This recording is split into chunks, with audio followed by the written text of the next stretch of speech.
Assalamualaikum warahmatullahi wabarakatuh. Jumpa lagi di channel Radio Horor.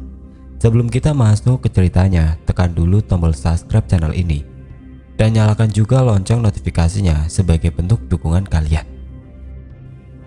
Untuk kisah kali ini ada sebuah cerita yang ditulis oleh akun Twitter yang bernama @bian_sabil1. Dan untuk kisah yang akan saya bawakan kali ini, yaitu kisah yang berjudul Pembalut Pembawa Petaka. Bagi teman-teman yang ingin membaca langsung ceritanya, nanti saya sertakan linknya di kolom deskripsi. Dan seperti apa untuk kisah kali ini? Langsung saja kita simak berikut ini.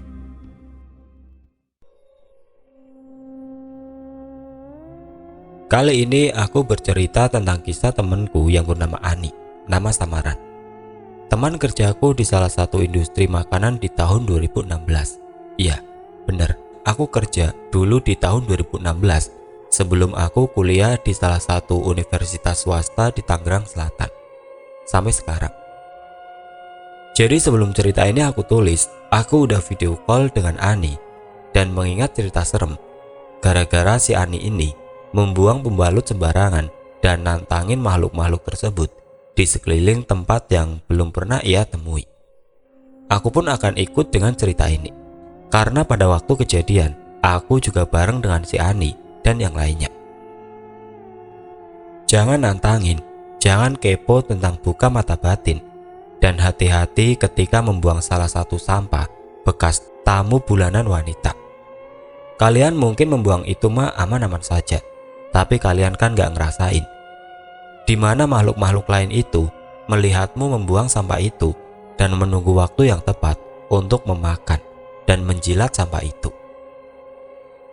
Karena Ani dan aku sudah saling tukar cerita dengan apa yang kita alami waktu itu, maka kali ini aku akan cerita dengan sudut pandang orang pertama, atau aku sebagai tokoh sampingan dan Ani sebagai tokoh utama. Aku sebut cerita ini nama dia aja. Aku ingat-ingat dulu, karena ini pengalamanku dan dari otakku, dan langsung aku tulis di sini. Bos akhirnya memberikan libur kepada karyawannya, termasuk aku pada waktu tahun 2016. Karena dia lagi seneng, istrinya yang kedua hamil. Aku, Ani, Rita, dan Dodi senang sekali dengan kabar tersebut. Kita merencanakan liburan. Apalagi bos waktu itu orangnya pelit untuk memberikan liburan dan lain-lain. Menurut lu pada, kita liburan ke daerah pedesaan Bogor gimana? Kata Dodi. Di mana itu? Boleh deh kalau di pedesaan, daripada ke puncak mulu, bosen gua, kata Ani. Tapi gue pengen ada camping-campingnya gitu, ada api unggun dan lain-lain, saut si Rita. Mereka akhirnya debat dengan destinasi liburan yang kita akan tuju. Lah aku malah kepikiran kalau liburan itu enak tidur dan gak usah jalan-jalan, dan bisa diirit itu duit. Lumayan kan buat kuota dan jajan. Ani, Rita, Dodi sudah sepakat untuk melakukan liburan camping di Jasinga, Kabupaten Bogor, karena tempatnya yang asri dan masih dekat di pemukiman warga yang setidaknya liburan camping ala-ala di desa tersebut. Ani mengusulkan bahwa kita akan tidur selama 3 hari di camping dan bikin api unggun. Aku pun cuma ngikut aja itu liburan karena dipaksa sama si bertiga itu. Kita skip langsung ke pemberangkatan kita ya kan. Ani waktu itu sedang kondisi yang lagi deres-deresnya dan Rita kebetulan lagi suci. Jadi kali ini memang si Ani ini biang keroknya. Akhirnya si Ani ini bareng sama aku naik motor, pakai motornya dia.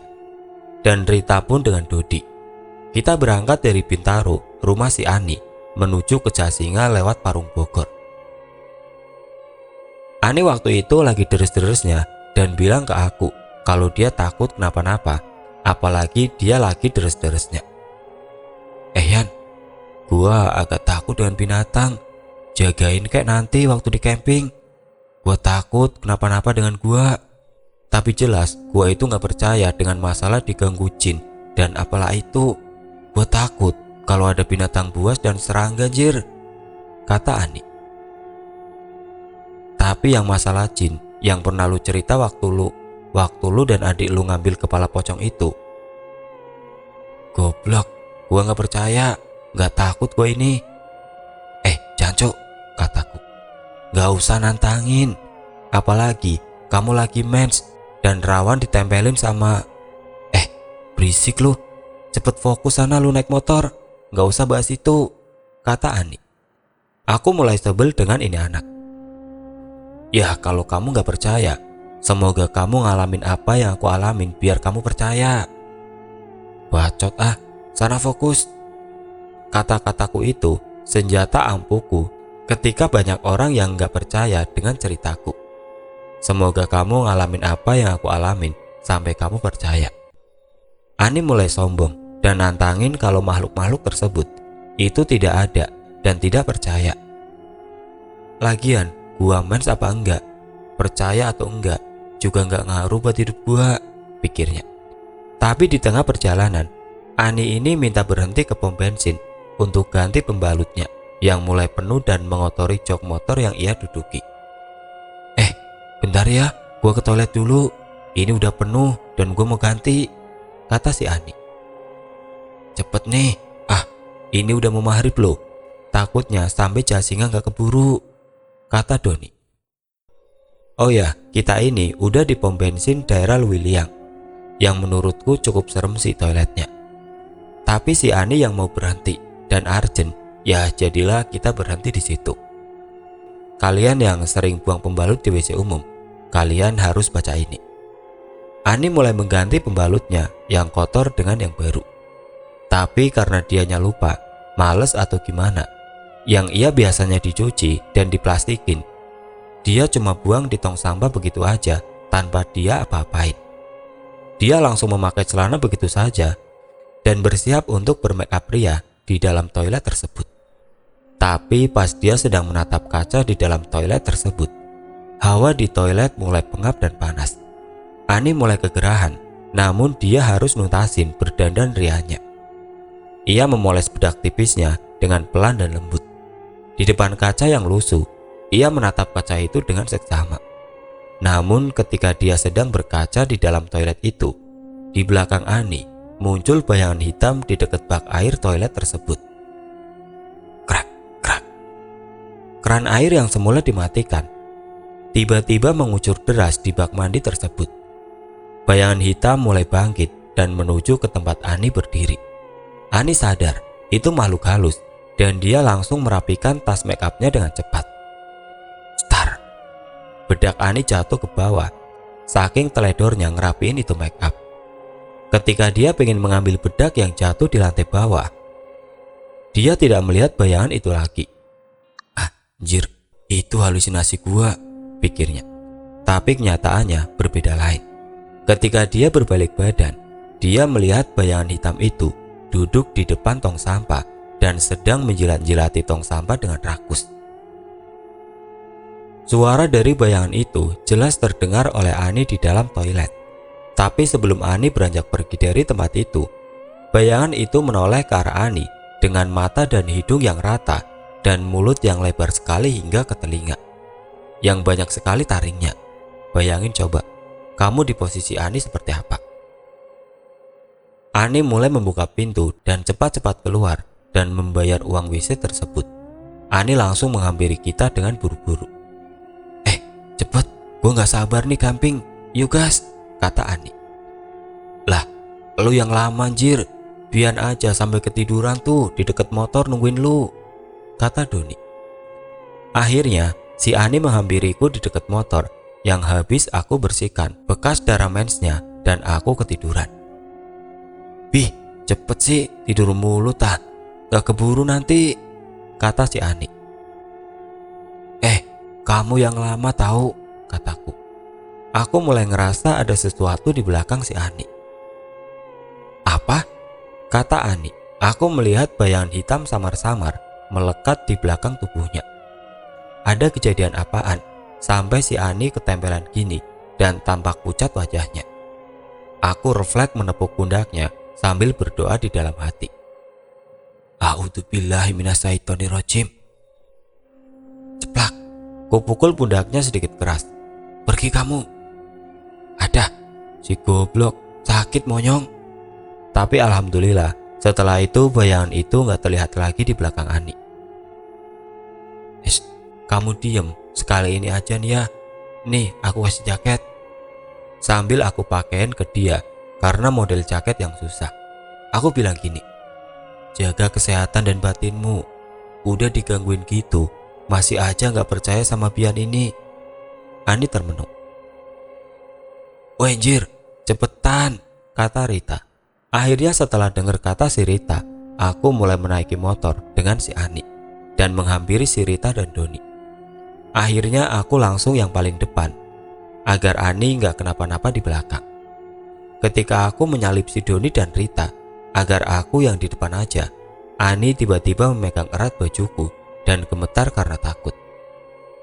Ani melihat bayangan itu lagi. Ah, ya bener. Kali ini bukan Ani atau Bian yang ditempelin, tapi pindah ke Rita dan Dodi.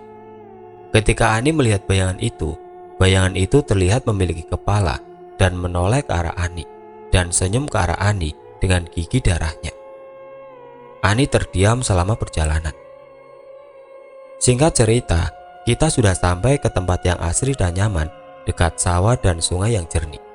Tempat ini agak sepi dari pemukiman, namun dekat dengan toilet umum milik masyarakat, dan mungkin masyarakat di sana pada mandi dan buang air kecil dan besar di situ juga.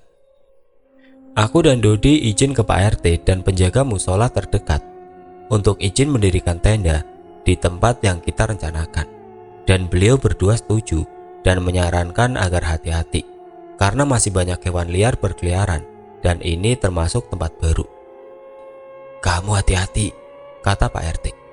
Akhirnya setelah mendapatkan izin, aku persiapan sholat maghrib dan menghampiri Rita untuk sholat di musola aja karena sudah masuk waktu maghrib. Ani dihampiri oleh Dodi dan kata si Dodi, mending menjelang maghrib dan habis maghrib untuk nunggu di depan musola aja karena takut binatang liar berkeliaran. Oh ya, Dodi ini non muslim. Dot, gua mau ke toilet dan mau ganti pembalut dulu ke tempat toilet itu.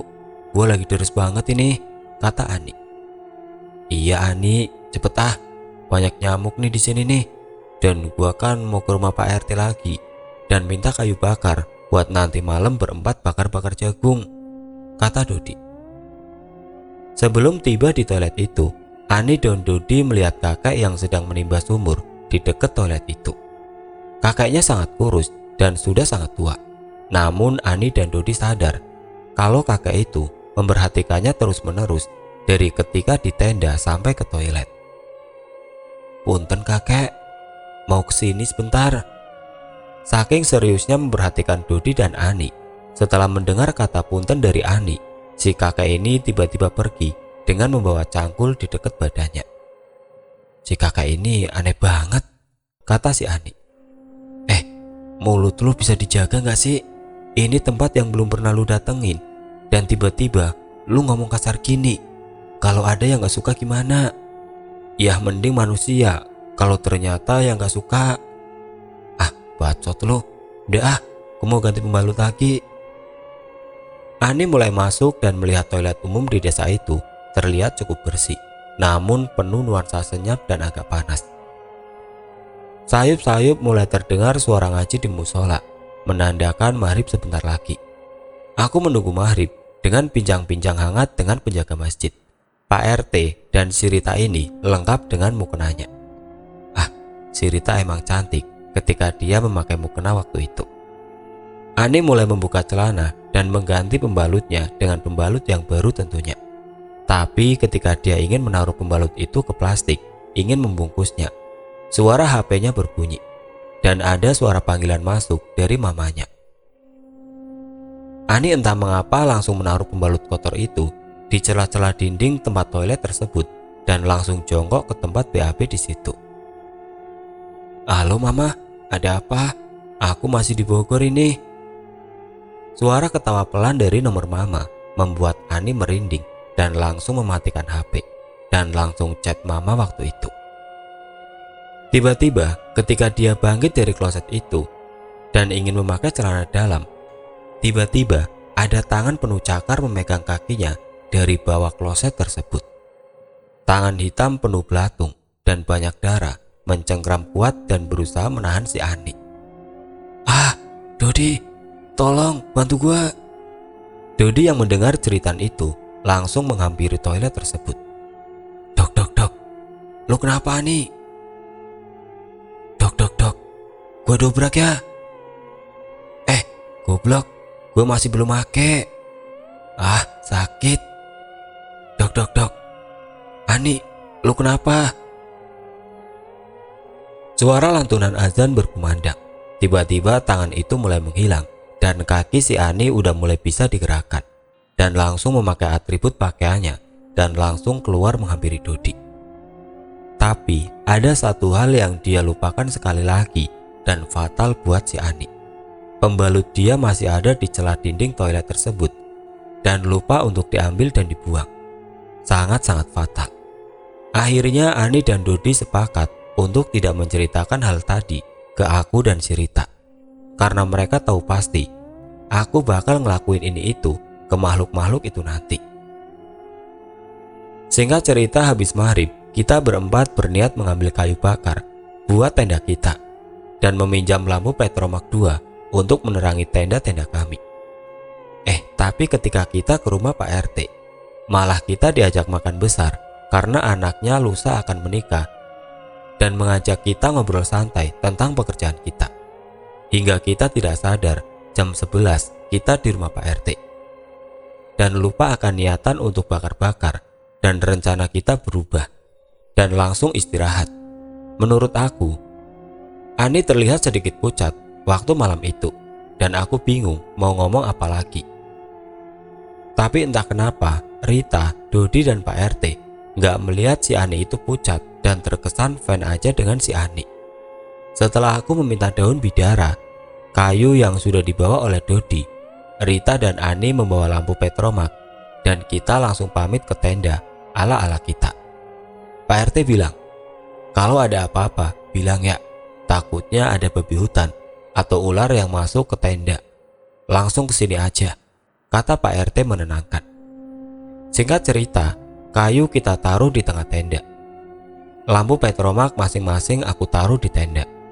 Aku dan Dodi masuk ke tenda. Dan tenda sebelahku diisi dengan Rita dan Ani. Setelah ini Ani tidak tahu apa yang terjadi kepadanya sampai esok hari. "Yan, iya gimana Dot? Besok gue mau cerita ke lu tentang apa yang terjadi sama si Ani tadi maghrib." "Jadi si Ani tadi diganggu?" "Jancok, jangan cerita sekarang. Aku takut ketika ngomongin mereka, dia malah kepo dan nyamperin kita nanti," kataku. Iya ya, enggak, besok aja ya." "Iya sih, besok aja." Aku akhirnya tidur bareng Dodi. Jam 2 malam, kresek, kresek. Aku mulai sedikit terganggu dengan suara aneh itu, tapi lampu Petromakku mati. Dan hanya tenda si Ani dan Rita yang terang, kulihat di dalam tendaku. Di cahaya tersebut, aku melihat di luar tendaku. Ada sesosok yang tidak asing denganku dan berdiri di depan tendaku pas. Kain yang terbalut di badannya mengingatkanku dengan makhluk putih menggemaskan itu. Ya, pocong. Dia berdiri dan menghadap ke tendaku seperti sedang menghampiri aku. Siluet itu makin mendekat. Makin mendekat, itu pocong ke pintu tendaku. Dot, Dodi. Ada pocong Dodi. Aku takut Dot, bangun kek. Dia nggak bangun dan aku mulai takut. Tapi penasaran apa yang ada di depan tendaku dan mungkin pikirku itu hanya pohon dan lain-lain. Aku mulai mendekat dan membuka resleting tenda itu. Kriak. Aku membuka resleting pintu tenda tersebut. Namun ketika baru setengah, aku dikejutkan dengan suara anak ayam di belakang tenda yang makin membuat aku merinding. Pertanda suara itu adalah suara kuntilanak, dan itu membuat aku makin takut. Resleting tenda itu terbuka, dan aku bukan melihat pocong di depan sana, tapi si Ani yang menatapku dengan tatapan tajam dan pucatnya. Ani, kamu ngapain malam-malam belum tidur? Ani mulai memiringkan kepalanya ke kiri dan masih menatapku dengan tajam. Lalu tiba-tiba dia mencekikku dengan sangat kencang. Aduh Ani, kamu kesurupan apa ini? Ani hanya senyum pucat dan masih mencekikku dengan kencang. Dodi, bantuin aku. Tiba-tiba di atasku ada kuntilanak yang tinggi sekali. Terbang memutari aku dengan tertawanya yang khas. Dot, Rita, Ani, aduh. Ani kesurupan. Ketika aku hampir lemas karena cekikannya, Dodi muncul tiba-tiba dengan menampar si Ani dan melepasku dari tangannya si Ani. Rita bangun dan langsung memeluk Ani agar tidak terlepas dari pengawasan kita. Tapi seketika, tiba-tiba kuntilanak di atasku berhenti di dekat si Rita. Rita takut dan melepas si Ani dan mulai bergerak seperti melompat. Dodi dan Rita shock melihat kuntilanak tersebut dan tiba-tiba dia tidak bisa bergerak sama sekali. Aku lari mengejar Ani yang loncat-loncat di tengah malam itu menuju ke toilet tersebut. Lah, aku malah bingung. Ini setan malah kesono, ada apa ya? Pikirku waktu itu.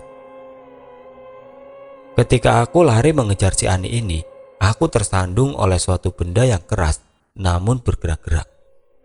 Gubrak. Sakitnya. Astagfirullah.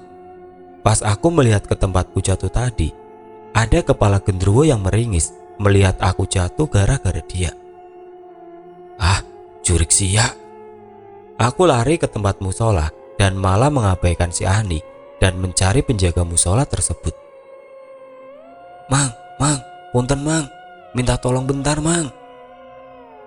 Suara kucuran air di tempat wudhu berhenti. Tiba-tiba mang penjaga musola tersebut muncul dan menghampiriku. Kenapa? Lihat mang, si Dodi dan Rita kejebak sama kuntilanak di depannya. Si Ani gak tahu itu kesurupan apa. Kepalanya dibenturkan ke pintu toilet tersebut, seperti membuka itu pintu mang. Lihat mang, si Dodi dan Rita kejebak sama kuntilanak di depannya. Tolongin mang, bawa ke musola. Mamang langsung nolongin si Dodi dan Rita dan lari meninggalkan aku sendirian. Mang, kok aku malah dapat jatah ngambil si Ani sih, pikirku. Aku mulai berdiri dan menghampiri si Ani dengan cepat dan menarik badan si Ani ke musola untuk penanganan lebih lanjut. Ini kesurupan pocong ini, pikirku. Waktu itu tuh, aku lihat Ani tangannya sedekap dan seakan menirukan gaya tangan pocong ini. Ketika aku samperin si Ani, tiba-tiba di dekat sumur itu terlihat sesosok kakek membawa cangkulnya menatap Ani dengan tajam. Wah, si anjir, bahaya ini kakek, pikirku kan ya. Aku langsung ambil si Ani dan menarik rambutnya sebentar agar sadar sedikit bahwa dia sedang kerasukan pocong. Pas ku tarik itu rambutnya si Ani langsung menarik rambutnya dengan kepalanya dan membenturkan kepalanya lagi ke pintu toilet tersebut. Kakek-kakek itu mulai menghampiriku dengan membawa cangkulnya. Aku mulai panik dan bingung mau narik gimana si Ani kalau caranya nggak bisa mulu. Dodi, Mamang, dan si Rita lari menuju ke musola dan sedang dikejar banyak sekali hantu yang beraneka ragam jenisnya. Mulai tuyul, pocong, gendruwo, kolong wewe, anak kecil yang matanya lepas, dan badan yang remuk. Dot, lari ke Pak RT dulu sebelum masuk, cepat. La ilaha illa anta, subhanaka ini kuntu, minal solimin. Wahai kamu yang ganggu di dalam tubuh Ani, aku bakar kau habis ini. Allahu Akbar. Lalu seketika badan Ani aku tarik dan sangat berat sekali dan terus-terusan loncat gak jelas berbarengan ketika aku tarik baju si Ani ini. Aku gak berani gendong, maklum belum berani dan polos. Aku langsung menarik si Ani dan masuk ke musola tersebut. Ya, dia sedang najis, tapi ini kondisi yang darurat dan semoga Allah gak marah karena perbuatanku ini. Aku mulai kunci itu musola dan menunggu si Dodi dan Pak RT datang menolong. Rita duduk melamun menghadap pintu musola dan bingung mau ngapain. Di luar sana, banyak sekali makhluk yang mengejar mereka bertiga tadi. Gendruwo dan kuntilanak menunggu di depan halaman musola tersebut. Aku mengintip di jendela apakah ada si Dodi dan Pak RT yang sedang menuju kemari. Tapi pas aku membuka gorden tersebut, aku dikejutkan dengan sosok kakek yang memegang kepalanya sendiri dan cangkulnya, menempelkan badannya ke jendela itu, dan aku refleks kaget dan mundur. Ketika ternyata aku sadar di luar musola itu banyak sekali makhluk yang mengincar kita. Ani mulai menggulingkan badan ke kiri dan kanannya ke tempat sajadah musola tersebut seperti kepanasan. Mulutnya seakan terkunci dan gak bisa ngapa-ngapain. Ini Teh, bawa itu temanmu ke tengah musola dan coba bacain doa apapun itu untuk nolongin si Teh Ani ini, kata Mamang itu. Aku mulai menyeret kaki Ani dan menaruhnya ke tengah musola. Rita, pinjem jaket buat nutupin badan si Ani ini dong. Iya Bian, ini pakai. Alhamdulillah, kebetulan dia pakai baju plus jaket buat nutupin anggota badannya yang sedikit terbuka.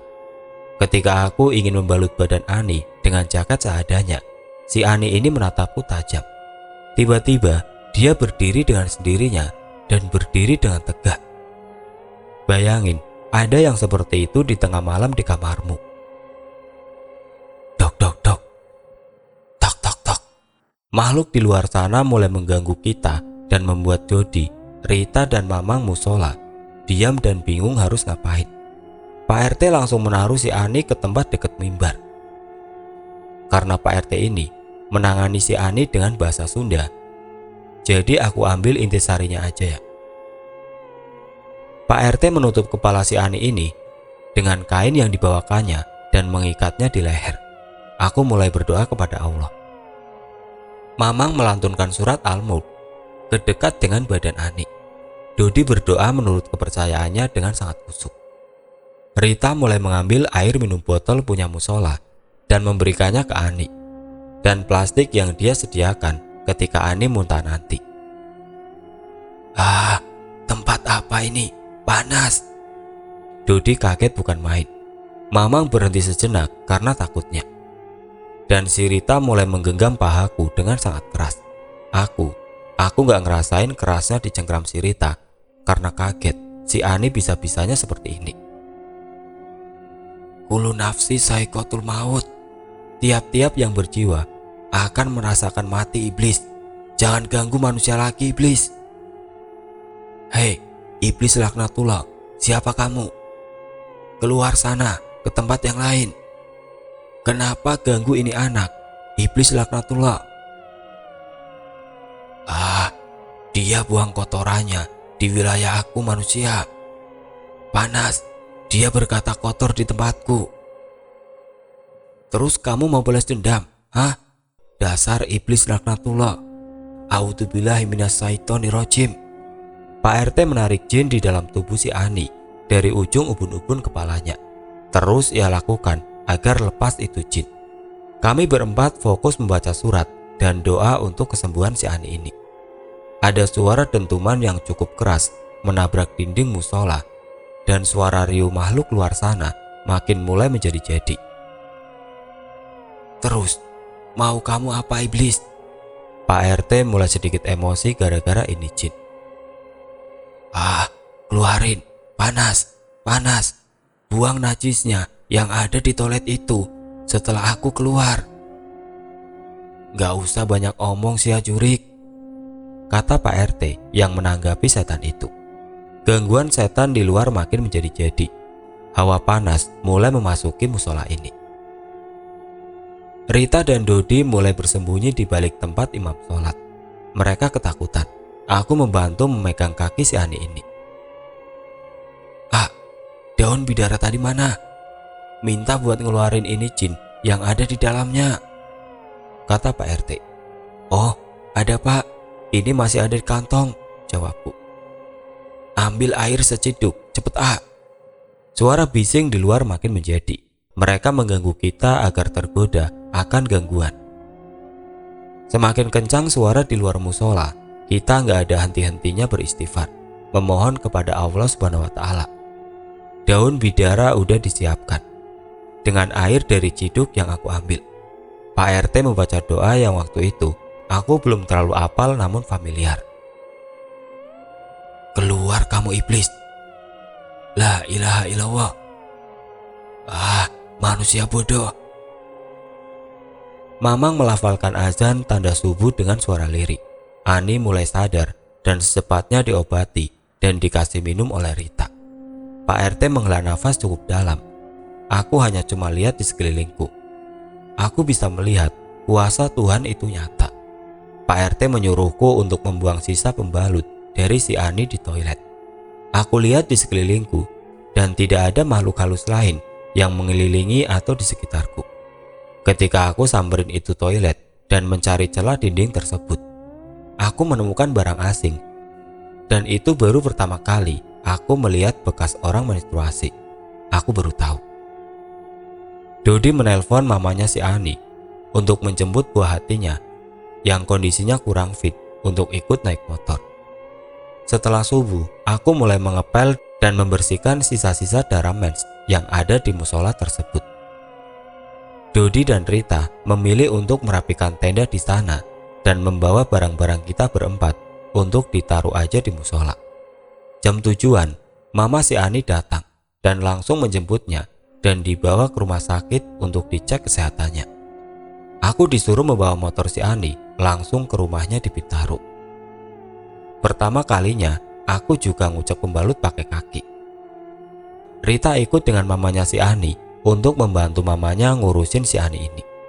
Setelah mamanya si Ani pulang dengan mobilnya, aku dan Dodi bergegas pulang dan mengucapkan banyak terima kasih kepada Mamang dan Pak RT yang alhamdulillah sekarang masih hidup dua-duanya.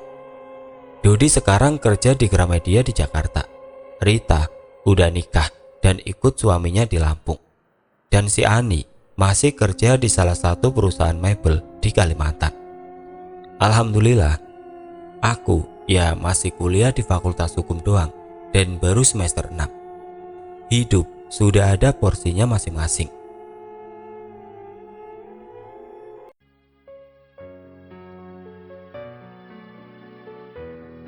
Oke teman-teman, seperti itulah akhir dari kisah ini.